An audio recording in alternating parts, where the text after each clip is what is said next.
Thank you very much.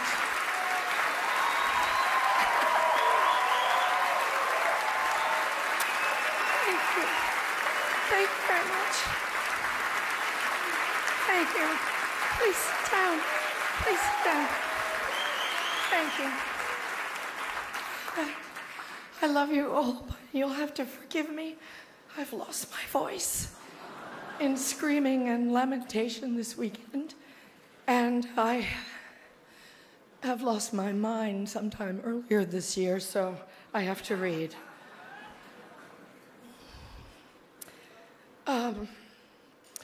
Thank you, Hollywood Foreign Press.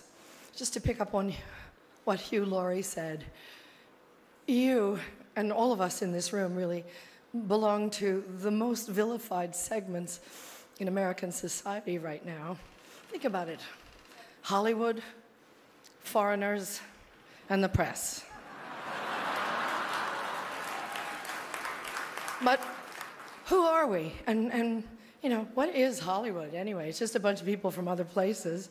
I was born and raised and educated in the public schools of New Jersey. Viola was born in a sharecropper's cabin in South Carolina, came up in Central Falls, Rhode Island. Sarah Paulson was born in Florida, raised by a single mom in Brooklyn. Sarah Jessica Parker was one of 7 or 8 kids from Ohio. Amy Adams was born in Vicenza, Veneto, Italy. And Natalie Portman was born in Jerusalem.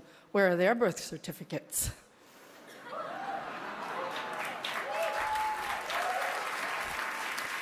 And the beautiful Ruth Nega was born in Addis Ababa, Ethiopia, raised in Ireland, I do believe. And she's here nominated for playing a small-town girl from Virginia. Ryan Gosling, like all the nicest people, is Canadian. And Dev Patel was born in Kenya, raised in London, and is here for playing an Indian raised in Tasmania. So Hollywood is crawling with outsiders and foreigners.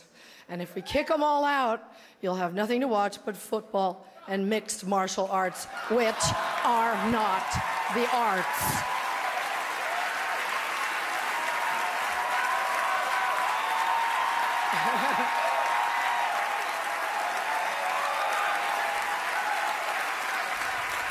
They gave me 3 seconds to say this, so. An actor's only job is to enter the lives of people who are different from us and let you feel what that feels like. And there were many, many, many powerful performances this year that did exactly that, breathtaking, compassionate work. But there was one performance this year that stunned me. It sank its hooks in my heart, not because it was good. There was nothing good about it. But it was effective, and it did its job. It made its intended audience laugh and show their teeth. It was that moment when the person asking to sit in the most respected seat in our country imitated a disabled reporter, someone he outranked in privilege, power, and the capacity to fight back. It kind of broke my heart when I saw it, and I still can't get it out of my head because it wasn't in a movie. It was real life. And this instinct to humiliate, when it's modeled by someone in the public platform, by someone powerful, it filters down into everybody's life because it kind of gives permission for other people to do the same thing. Disrespect invites disrespect. Violence incites violence. When the powerful use their position to bully others, we all lose. Okay, go up with that thing. Okay, this brings me to the press. We need the principled press to hold power to account, to call them on the carpet, every outrage.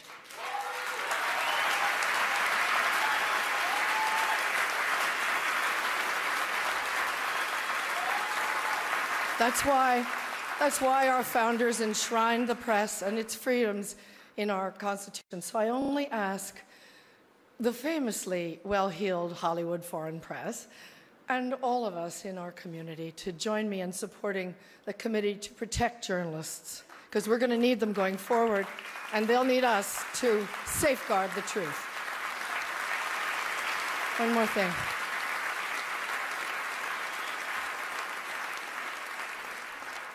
Once, when I was standing on the set one day, whining about something, you know, we were going to work through supper or the long hours or whatever, Tommy Lee Jones said to me, "Isn't it such a privilege, Meryl, just to be an actor?" Yeah, it is, and we have to remind each other of the privilege and the responsibility of the act of empathy. We should all be very proud of the work Hollywood honors here tonight.